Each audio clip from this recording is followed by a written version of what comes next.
Today I am with someone who needs no introduction, Oyan Maharaj, Swami Medhananda. I met him recently at Omkareshwar, and today is Shivratri. Maharaj is with me.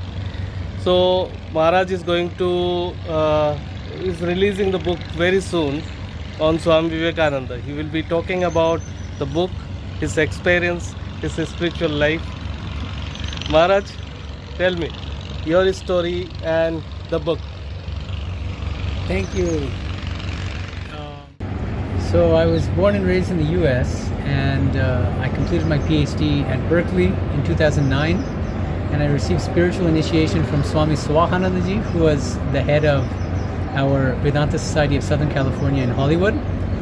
And then I told him that I would like his blessings to start my monastic life in India.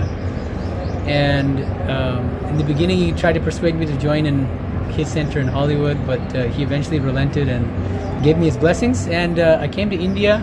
I did a 6-month pilgrimage visiting different ashramas in different parts of India, and then I joined at Vivekananda University in Bellumat.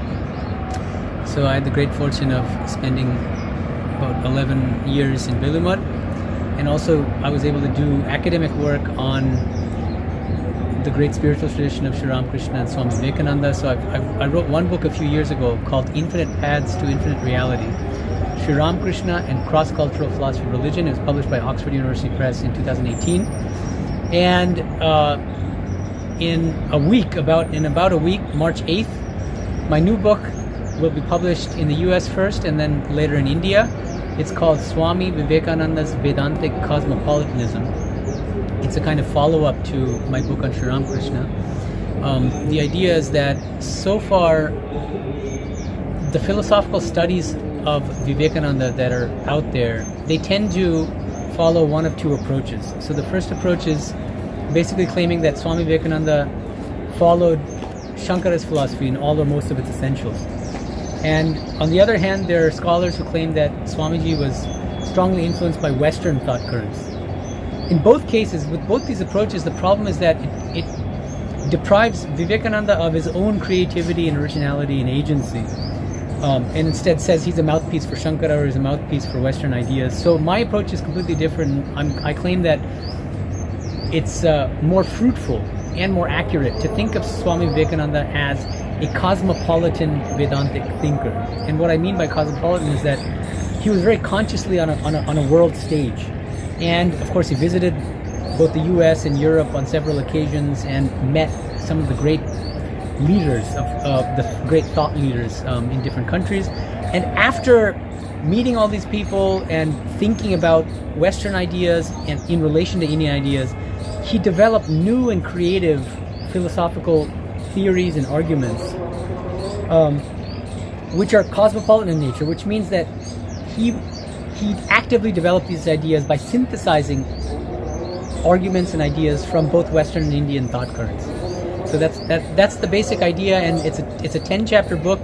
It's about 425 pages, and it's divided into 4 sections. So the 4 sections are: number 1, integral Advaita. Integral Advaita, what I mean by that is he was definitely an Advaita Vedantin, but the kind of Advaita Vedanta philosophy that he taught actually differs in important ways from the Advaita Vedanta of Shankara, and I argue that it comes much closer to the world-affirming and ethically oriented Advaita of his guru Sri Ramakrishna. That's why I call it integral Advaita. In Bangla, Sri Ramakrishna would say "Shob Jodiye Ekti," which means this Advaitic oneness, this divine oneness, is all-encompassing. It includes Jiva, Jagat, and Ishvara, the individual souls, this entire world, and the personal God. Part 2 of my book is called The Experiential Basis of Religion. The idea is that in the late 19th century, there were a number of scientific developments like Darwin's Origin of Species, the theory of evolution, and a number of other things that were kind of converging to create a certain skepticism toward religion at that time. So a lot of people were becoming skeptical of religion. And in that climate, Swami Vivekananda defended the scientific credentials of religion. He wanted to show that religion is as much of a science as physics or chemistry or math is. And he did that by claiming that all sciences, whether they're natural sciences or the science of spirituality, are based on experience. And the natural sciences are based on sensory experiences, suitably extended via microscopes or telescopes. And religion is based on spiritual experience. And it's on that basis that he argued for religion as a bona fide science. And so in chapters 4 through 6 of my book, I discuss his theorization of the experiential foundations of religion. And then in the third part of my book is called Faith and Reason.